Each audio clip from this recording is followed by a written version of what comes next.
Bonjour, my name is David DeVere. I'm a wine educator and traveler, and you're watching Savvy Nomad TV. This is the Voix d'eau edition. In this episode, part 4 of How to Buy a Boat in France, I'm going to explain how you get a license to operate a boat in Europe. If you rent a boat, you don't need a license. But if you buy a boat, you do. It's quite the catch-22. I figured it out, and here is how you do it. The last place you look for something is where you find it.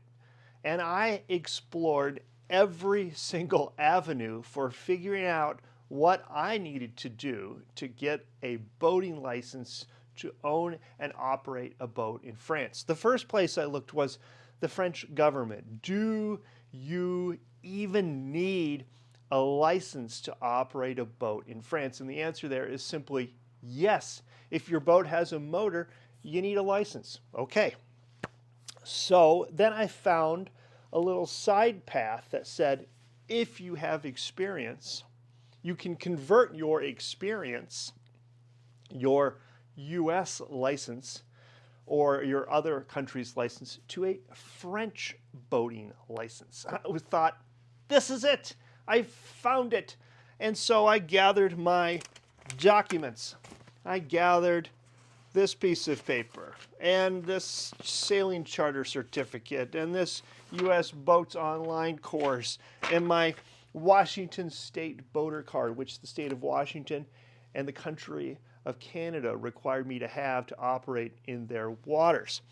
I wrote up my resume. I got my certificates and experience that I gained when I worked for the U.S. Antarctic program. Both Sarah and I were in the Ocean Search and Rescue team at Palmer Station, trained by the Alaska Department of Fisheries. And we've owned a boat. We lived on a sailboat in the Puget Sound and up in Victoria for over a year. And so, yes, I've got a bunch of experience, so I want to convert my license. I wrote to them. They wrote me back and said, sure, you can do this. Send me all of your paperwork. I did. Scanned all of this along with my passport and all these things. I thought, oh, man, this is great. I'm going to do it. But they wrote me back and said, no, you don't qualify. Maybe if I had a U.S. Coast Guard captain's license, or if I had a license issued by some other bigger authority, if I was a cruise ship captain, maybe. But I'm not. I'm just a pleasure boater. So I couldn't convert anything. A dead end. And there are a lot of dead ends in this story, and I'm not going to go into every dead end, but you should know you need a license, and I did figure out how to get it.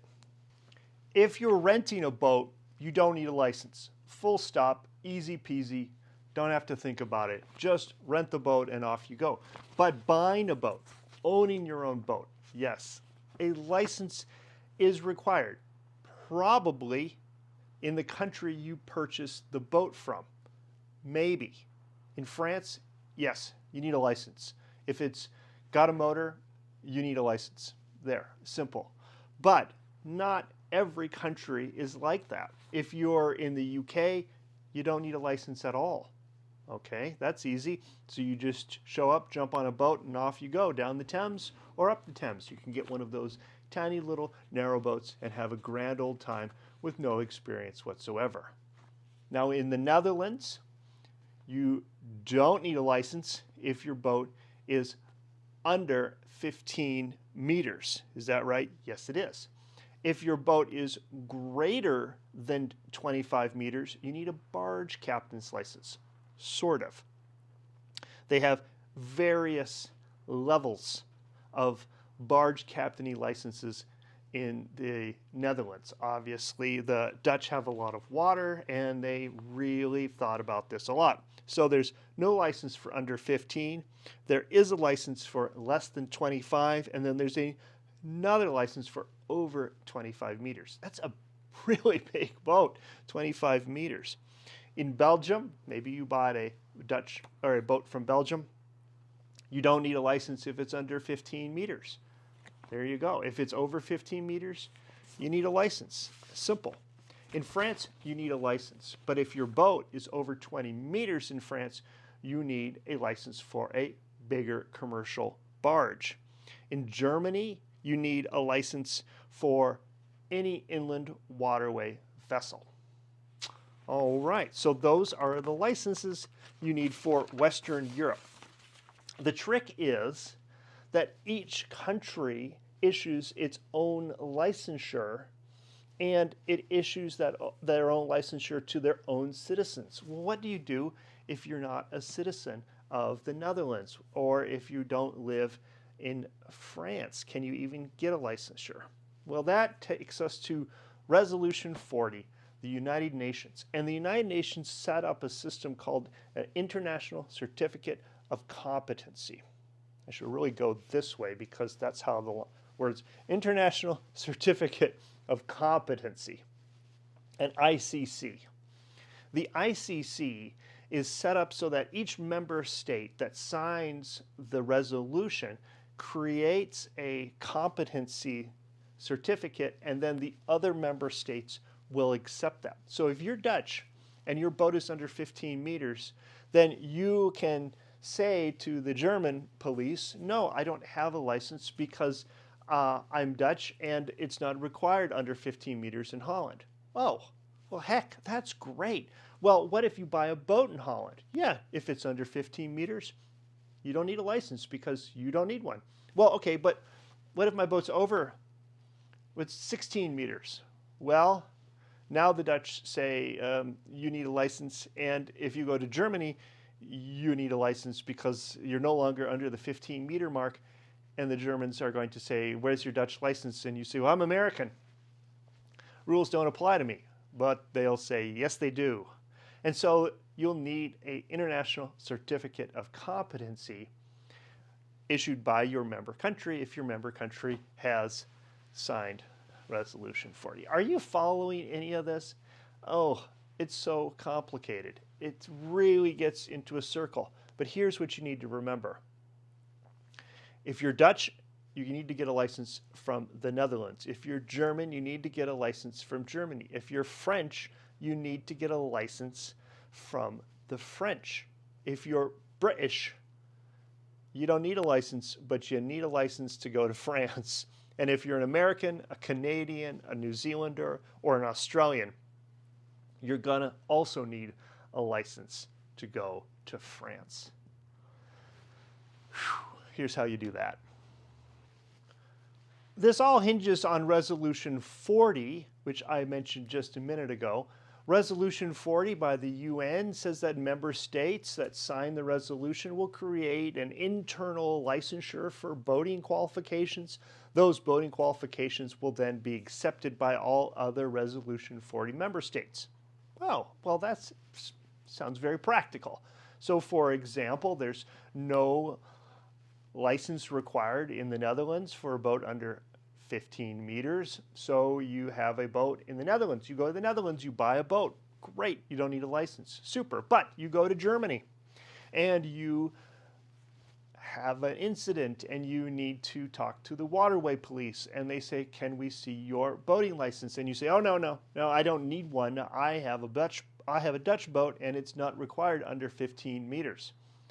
But they say to you, but you're not Dutch. That is for Dutch people, not for you, the American. You need a license in Germany.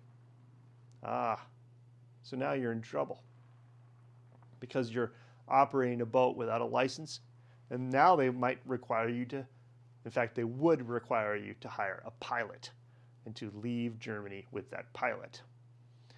So what do? Well, member states would have a national boating certificate, boating system. Great. Well, the United States didn't sign that resolution. We don't have one. We have Boat US and we have other things, and they've created proficiencies, international proficiency certificate. But those are for sailors. Those are for people who want to charter a boat, say in Greece, and sail around the islands. They're not particularly for inland waterways. They don't have the same rules and regulations required as they need in the inland waterways. So that certificate is a dead end. Well, what about France? In France, they didn't sign Resolution 40 either. They already have a national system. So if you wanted to, you could take a test in French. You could go to a bateau école, boating school. You could sign up for a 2-day course. They have them in Paris. They have them all over the country. There's one in Strasbourg where our boat is kept, right at the marina where our boat is kept. And you take a 2-day course in French. You take a practical exam. You go visit a French doctor that fills out a form that says that you've got all your limbs, or you don't, and that you're not blind and you're not crazy, basically a little physical. You take that paper, the paper from the doctor, you take the money, you give it to the French authorities. They ask you what your address is. You say you don't have an address in France. Oops, that's a little bit of a hiccup. It's all done in French. You better schedule enough time for it. So that's not really practical either. What are you supposed to do? Well, the British have set up a system where they have, I don't know if they've signed Resolution 40 or not. That's a good question. And it doesn't really actually matter, because there's a little loophole for all the countries that haven't signed Resolution 40, that don't have their own national boating system. The RYA, Royal Yachting Association, has been empowered to offer international certificates of competency. Aha! Great. But wait, there's one more exception. And here's the exception. The exception is that since France didn't sign Resolution 40, and since the US didn't sign Resolution 40, neither country is beholden to Resolution 40. And the French say, as a blanket statement, we will accept the qualifications of any state boating certification. So any state's boating certification, the French will accept. Carte blanche. Doesn't matter. Okay, great. So I thought, well, this is it. If I'm boating around in France, just in France, I can't go to Germany, just in France, then I can use my Minnesota state boating license. What does the state of Minnesota require? Nothing. Therefore, the French would require nothing. Really? Yes, that's the law. The French would require nothing because my state requires nothing. Simple. However, not really. Because the insurer for my boat does require an international certificate of competency.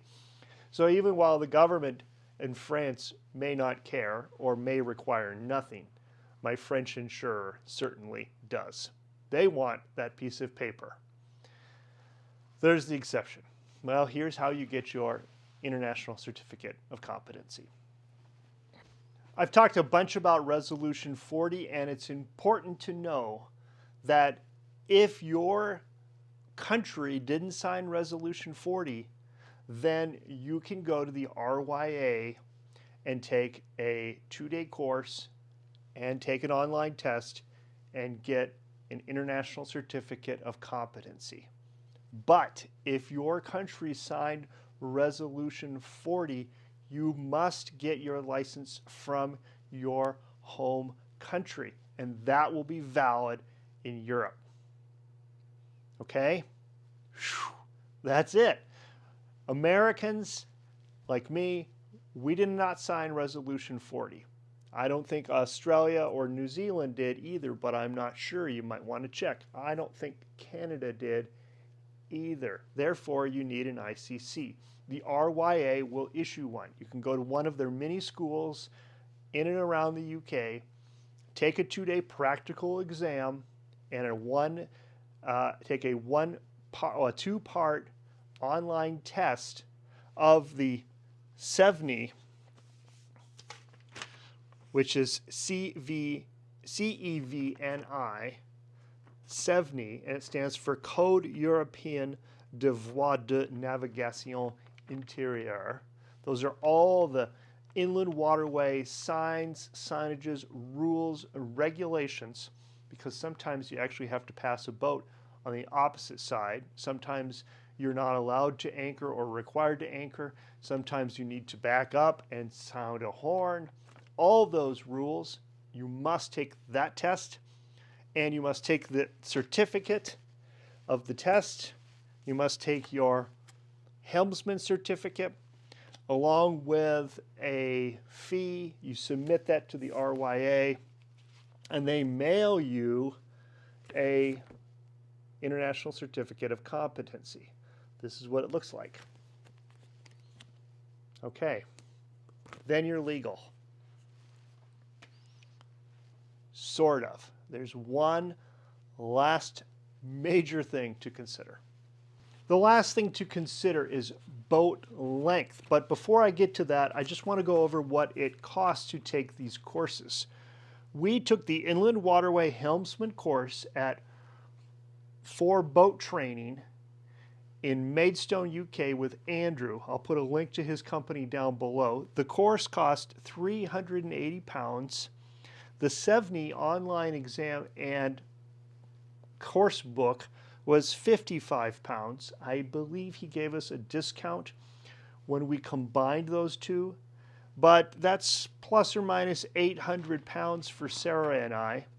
Plus we had to get to Maidstone, which is just south of London, about 40 minutes on the train. We had a couple days there. It's a 2-day course. And then we had to get back. So all in all, it cost well over $1,000 just for the course and for the application with the RWA, not including travel. So budget that in. Now, why is size important? The International Certificate of Competency lists absolutely no size on here. It's intentionally gray. And that gray area is then filled in by the country you'll be cruising in. So, for example, if your boat is over 25 meters in length and your ICC is older than 2011, it probably is, or younger than 2011, it probably is if you're watching this. If your boat is over 25 meters in the Netherlands, you're going to need a special barge captain's license. You're going to have to get that to operate your boat in Holland, over 25 meters. Now, in Belgium, no such rule exists. The ICC covers boats of any length.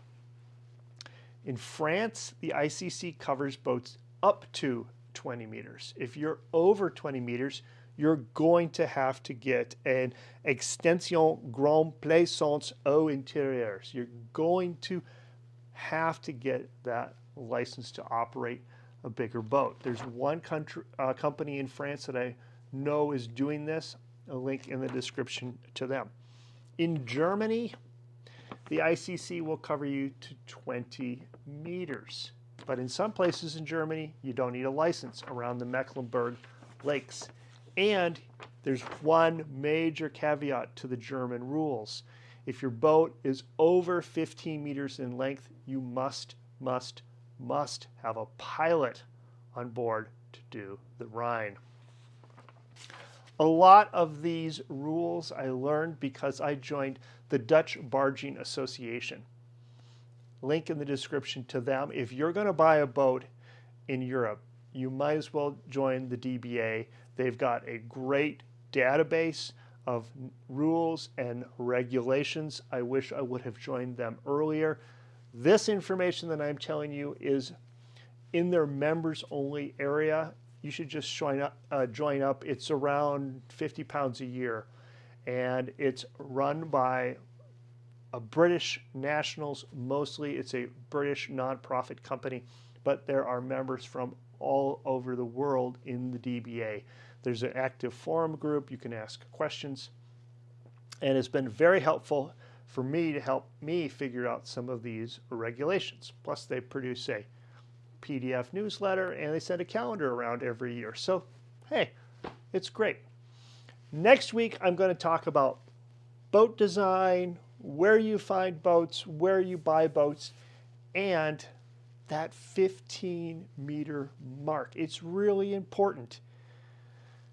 There are a lot of boats over 15 meters, and if you're going to buy one, you really need to consider if you're up for the task. That's next week's video. If you've enjoyed this, please give me a thumbs up. If you're new here, please consider subscribing. And I hope to see you again for next week's video on boats in France or in Europe. And until then, I say à tout à l'heure and cheers.